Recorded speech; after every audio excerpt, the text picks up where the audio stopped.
Hey there, it's Wayfair here, where delivery and setup are as easy as a few taps on your phone. You're relaxing in an old hammock, scrolling Wayfair's app, when you spot it, a brand new patio set. Next thing you know, Wayfair delivers it right to your patio and sets it up. Oh, you need a new grill too? All right, Wayfair's got you covered. With Wayfair's Room of Choice delivery and fast expert setup on qualifying orders, life gets a little easier. Visit wayfair.com or the Wayfair app. Wayfair, every style, every home. Welcome to the Black Text.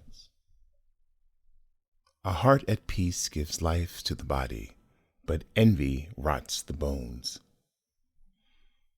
When I was in the beginning stages of my career, I had fallen in love with a beautiful woman who, when she stood by my side, I was invincible.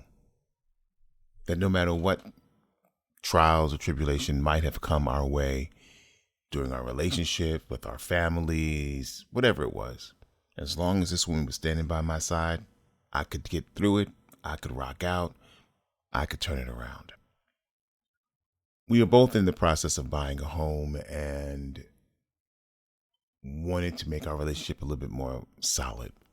And I had been negotiating a brownstone in Brooklyn on South Portland, 36 South Portland to be exact, with a family who had owned the brownstone for 40 years.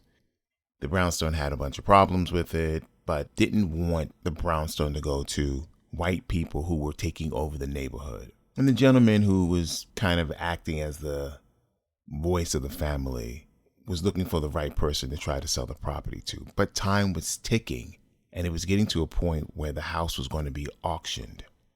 And so I was traveling with work. The other half, she was traveling for gigs and modeling gigs and photo shoots and ad campaigns. And so while we were doing our thing and living our life, I was still negotiating this house. He was a Black Panther, found out my dad was a Black Panther, found out my grandmother worked for Marcus Garvey, found out that I was very pro-Black, that my dad had joined the Nation of Islam like he had in the 50s, had left the nation when Malcolm left the nation, very Black, pro-political, the uprise of Black people, the strength of Black people. And we connected and bonded on that entire period of time that I was a small child. But he saw the foundations that my father had put down for me. So we go back and forth. And he's like, listen, if you want to buy the house, we'll sell you the house. Now, the price of the house was cheap comparative to what it would be now. So we sat down, we talked, we got an agreement together, and we went into contract for the house. Now, a lot of things had to happen in this house that needed to be fixed. But before we could even get to that point, there were some things we needed to do. For instance, one of the things we needed to do was we had to wait till all the tenants in the house were out. Once that had occurred, then we could start the process of renovating, dealing with the fact that the previous owner had turned the rooming house into a fourth family illegally. So we had to deal with that situation first. And that was going to be a process. But because of my father and his relationship with the city, having been the director of a program called Operation Open City, which was a program where you could get grants from the city to make repairs so that neighborhoods wouldn't fall into disrepair, I had some inside tracks to get some things done and get it done very fast. So we're moving on and we're going through life and we're making the changes and we're getting things done and everything is up, everything is down. Life is great. And we constantly have these people walking past the house looking up at it. And I'm not paying any mind to it. I don't really care one way or the other or why it is or how it is. You know, we're new homeowners.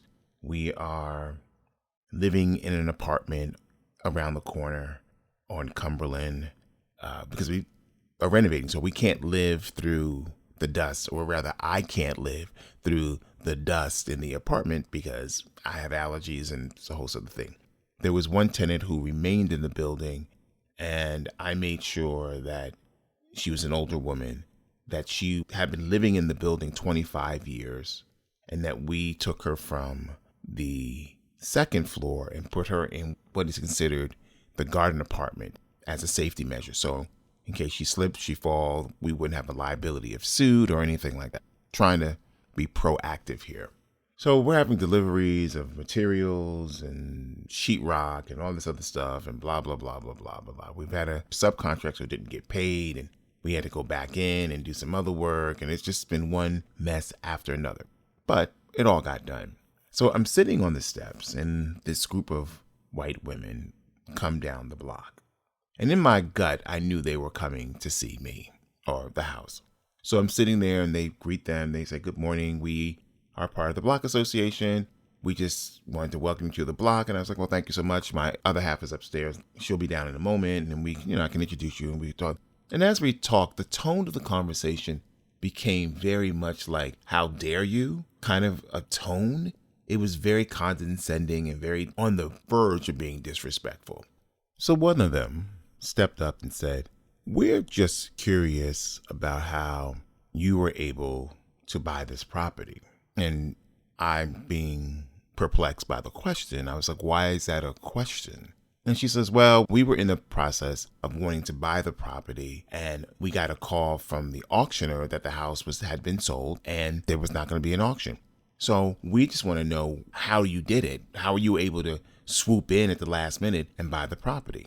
So as I am processing the question, my other half comes outside and she's like, "Hey, how are you?" I said, "Hey, how are you? What's going on?"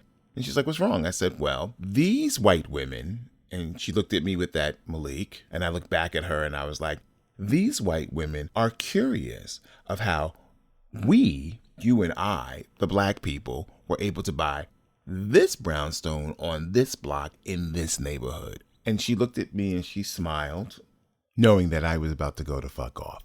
And I looked at her and I said, "Is it okay?" And she's like, "Okay, listen, I need you to be cool about it. Okay? If you can do that, then it's okay to do it." And I was like, "I don't know if I can do that." And while we're having this back and forth conversation between us, these white women are looking at us like, what the fuck is going on? And I look at her and I look at them and I look at her and she look at them and then I look at her. And then she's like, "Okay, it's fine." And so then with my whole chest, 10 toes down, I was like, "You white bitches got some fucking nerve walking up on me and this woman and our home asking questions about how the fuck we bought this house and you were unable to buy this house. Who in the fuck do you think you are?" Here's the fucking problem with you bitches. You motherfuckers think you could ask questions of black people and we're supposed to just answer you randomly without even having any sense of privacy or inability to want to answer anything about you. But here we are. So here's some things you should know. We bought the house because the black owners didn't want you nasty white bitches to have the house. They wanted to sell it to a black family. Henceforth, she black, I black, we are a black family. That's why we were able to get the home at the price we got it at. Now, I know you're going to be offended by what I said, and quite frankly, I don't give two fucks. You can go back to whatever rocks you all crawl from under and tell your husbands what I said, if you have husbands, or if you're lesbians or gay or whatever the fuck you are. I don't really give two fucks. But good day. And they stood there with their mouths agape and like, "What?" And I said, once again, "Good day. You are all dismissed. Be gone." So they turned around and started walking up the block. And then my other half looked at me and she said, "Did you have to be so nasty?" I said, "Sometimes you have to be. Sometimes you got to tell these motherfuckers who the fuck they are on the spot." Oftentimes, white people believe that when they ask us questions, we are supposed to respond. We are supposed to answer their questions, even if the questions seem to be inappropriate. They have the ability to believe that because of their complexion, where they think they have the complexion for protection, that they could ask us anything and there will be no repercussions from it. Fuck that. If you ask me a question that is inappropriate, I'm going to return the favor and ask you a question inappropriate. I have been asked about my sexuality by a white woman. And she's like, "Oh, so are you gay?" And I was like, "You want some dick?" And she's like, "Excuse me?" I said, "Do you want some black dick?" Oh my God, that's just offensive. So was your question. And you don't even see the fact that asking me about my sexuality was an offensive question. That's your privilege speaking. That level of ability to believe that you can get away with whatever you want to get away with, or say whatever the fuck you think you want to say to somebody black, because people are going to believe the lie you say, not the truth I tell, is a problem. And I don't stand for it. Under any and all circumstances, I will not. And when we are in corporate America, and when we are in these jobs and we're working, seldom are we able to cover our asses because we don't think we need to. And I'm here to tell you, you always need to cover your ass. You need to be able to record your conversations. There are ways that you can create shortcuts on your phone that with the click of a button, touch of a screen, everything on the screen goes black, and all of a sudden you can record the conversation they're having. Because sometimes you need the proof, because as the black person, you will not be the first one to believe. But when you've got the proof, then everybody's got apologies and sorrows. Two sides of a coin. Racism is real. I want you to think about making sure you cover your ass at the job. Follow up. If somebody has a conversation with you, follow up with an email. And the email should be about clarity. Hey, per our conversation, I just want to make sure that we're all on the same page and blah, blah, blah, blah, blah, blah, blah. Now, it may come across as something innocent, but what it actually is you verifying what was said, them acknowledging what they said, and then you then get to keep that as a proof of how this agreement or disagreement or hostility began. Now, you should also create a separate email that you blind CC yourself on these type of emails. I don't care what it is. If there's a back and forth email conversation happening, make sure you blind CC yourself, because if you get fired, you won't have access to those emails. But if you do get fired, you have a record of all of the shit they did to you in order for you to win whatever suit, case you need to win. Remember, the job is a job. It ain't your family. It ain't your friends. It's a job. You get paid to be there to do a service. And then when you go home, there's where you have your family and your friend. Don't get caught up in them being nosy, asking questions that are inappropriate and think they can get away with it, because they can't. When you cover your ass, documenting everything they do and having the proof that you are the one who's the victim. Stay woke. We out.